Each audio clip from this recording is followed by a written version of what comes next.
Brillanti Musicals, kull nhar ta' ħamis fit-8:30 dejjem fuq One.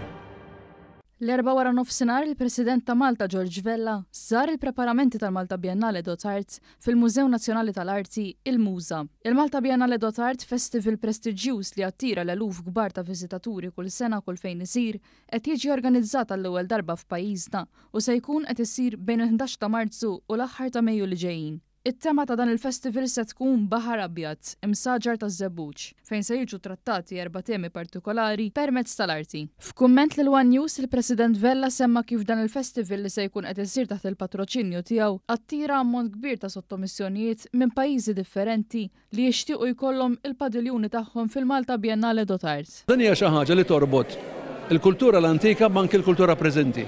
U meta inti għandek rispons li kien hemm jina informat li kienem mal-2500 sottomissjoni. Meta għandek pajjiżi li kollha din ħanetek ma nafx jiġġieldu ma kollha jridu li jkollhom il-paviljins tagħhom, jien naħseb li dan huwa bidu tajjeb ħafna u jawgura għall-futur. Min-naħa tiegħu Mario Kutajjar, President tal-Malta Biennale d'Art u Chairman ta' Heritage Malta li qed torganizza dan il-festival, sostna li b'kollox fil-festival ta' din is-sena se jkunu qed jipparteċipaw ma' 80 artist minn 23 pajjiż differenti.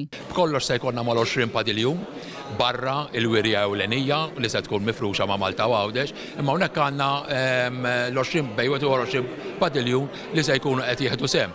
Allura qed naraw diversi pajjiżi li qed jispjegaw anke lill-eċċellenza tiegħu il-President it-tema u l-artisti min huma li se jkollhom fil-padiljuni tagħhom.